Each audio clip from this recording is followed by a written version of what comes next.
Noong 1979, sina Raymond Ballis at si D. Scott Rogo, dalawang psychology expert, ay gumawa ng isang aklat na tinawag na Phone Calls from the Dead. Sinuri nila kung paano nagkakaroon ng komunikasyon sa pamamagitan ng mga elektronikong aparato, ang mga buhay at patay. May mga kwento na nagsasabing ang mga espiritu ng mga yumao ay nakakapasok sa mga ganyang kagamitan at nakikipag-usap sa atin mula sa ibang mundo. Sa kanilang pag-aaral, natuklasan ng mga author na karaniwang nagaganap ang pakikipag-ugnayan sa loob ng 24 oras mula sa pagpanaw ng isang tao. Napansin nila na karamihan sa mga tumatawag ay tila nalilito o nababahala habang nakikipag-usap sa telepono. Ayon sa mga tumanggap ng tawag, napakababa ng kalidad ng linya at nahihirapan silang intindihin ang sinasabi dahil sa static at maingay. Ang boses ng tumatawag ay hindi malinaw o may metalikong tunog na para bang nagsasalita sila mula sa malayong lugar o ang handset ay masyadong malayo mula sa kanilang bibig. Ang ibabahagi kong storya ay nangyari sa totoong buhay at naganap ito ng linggo ng gabi habang nagpe-prepare ng hapunan si Bonnie McConnell. Nakatanggap siyang tawag sa telepono mula sa isang kaibigan. Ang tawag ay mula sa isang dating kakilala na ang pangalan ay Annie Johnson na hindi niya nakausap ng mahigit isang taon. Nagkaroon sila ng medyo mahabang usapan. Ang usapan ay karaniwang batian kung saan sinabi ni Annie na siya ay mabuti at kamakailan lamang siya ay lumipat sa isang nursing home. Bago matapos ang tawag, ipinangako ni Bonnie kay Annie na bibisita siya kinabukasan at dadalhin din niya ang kanyang paboritong brandy.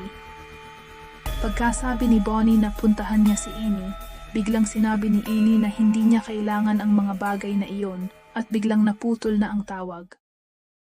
Binanggit ni Bonnie sa kanyang asawa ang planong pagbisita kay Annie sa nursing home kinabukasan.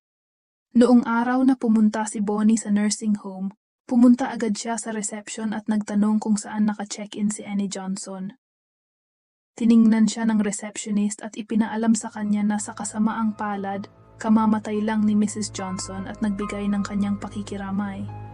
Tinanong ni Bonnie ang receptionist kung kailan namatay ang kanyang kaibigan dahil kakakausap lang niya kay Annie noong nakaraang gabi.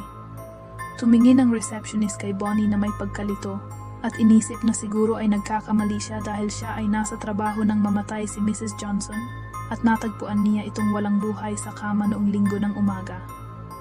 Si Bonnie ay lubos na naguguluhan dahil nakatanggap pa siya ng tawag mula sa kanyang kaibigan noong linggo ng gabi. Napaisip siya kung sino ang kanyang nakausap ng gabing yon. At sa oras na yon, naalala niya ang sinabi ng kanyang kaibigan nang inalok niya na dadalhin niya ang paboritong brandy at sinabi nitong wala na siyang pangangailangan para sa mga bagay na iyon. Ang ikalawang kwento ay naganap noong panahon ng tagsibol noong 1969 nang pumunta sa maliit na bahay bakasyonan ang isang binatang lalaki na nagngangalang Carl. Noong dumating siya sa bahay bakasyonan, nakita niya ang isang lumang style na handset ng telepono sa tabi ng kanyang kama. Nang unang gabi sa bahay bakasyunan, nagsimulang makatulog si Carl nang biglang magising siya sa tunog ng lumang telepono na nagring sa tabi ng kanyang kama. Chinek niya muna ang oras sa kanyang relo at 11:15 na ng gabi. Naisip niyang baka importante ang tawag.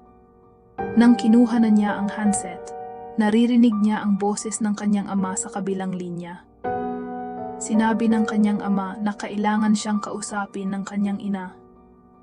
Nagtanong si Carl sa kanyang ama kung ano ang ipinag-aalala ng kanyang ina, ngunit parang walang naririnig ang kanyang ama at patuloy pa rin sa pagsalita na para bang hindi siya nakikinig sa kanyang anak. Lalong nag-alala ngunit may pagkairita si Carl habang paulit-ulit na pinapakiusapan ng kanyang ama na tawagan ang kanyang ina. Humingi si Carl dahilan kung bakit hindi na lang ibigay ng kanyang ama ang telepono upang makausap niya ang kanyang ina since magkasama naman silang dalawa. Habang nagpatuloy ang tawag at hindi na kumikibo ang binata. hanggang sa may kakaibang sinabi ng kanyang ama na nasa magandang lugar na siya at bigla na lamang binaba ng ama ang telepono. Labis na naguluhan at nangamba si Carl habang ilang beses na sinubukang tawagan ang kanyang mga magulang subalit hindi siya makagawa ng anumang outgoing calls. Kaya't siya'y naghanap sa paligid ng bahay bakasyunan ng ibang telepono, ngunit sa kasamaang palad, ang lumang telepono sa kanyang silid ay ang tanging telepono doon. Matapos ang isang gabi, hindi gaanong nakatulog si Carl. Maaga siyang bumangon para pumunta sa pinakamalapit na bayan upang maghanap ng telepono para tawagan ang kanyang mga magulang. Sa wakas, nakakita siya ng telepono at tumawag siya sa kanilang bahay. Ngunit isa sa kanyang mga kamag-anak ang sumagot.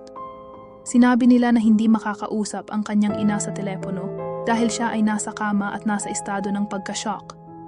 Sinabi nila sa kanya na noong nakaraang gabi, habang nasa kama na ang kanyang mga magulang, ang kanyang ama ay nagkumbulsyon at saglit lamang na oras ay binawian na ng buhay dahil din sa atake sa puso. Nalaman niya mula sa mga paramedic na ang kanyang ama ay namatay alas 11:15 ng gabi. Sa sobrang gulat at pagkabigla, bumalik si Carl sa bahay bakasyunan upang kunin ang kanyang mga gamit. Habang nakahiga sa tabi ng lumang telepono sa tabi ng kama, nakita niya na hindi konektado ang telepono at dekorasyon lamang pala ito. Napaisip siya nga mga oras na yon kung paano niya natanggap ang tawag mula sa kanyang ama sa isang telepono na hindi naman pala konektado. Napagtanto ng mga may akda ng phone call from the dead na ang pinakamalaking porsyento ng mga tawag mula sa mga namayapa ay may distortion o robotic na tunog at ang mga espiritu ay nagiging sanhi ng electrical interference sa mga kagamitan at gadgets sa bahay, pati na rin sa telepono. Ito ay nagiging paraan ng mga espiritu para makakonekta sila sa mga mahal nila sa buhay.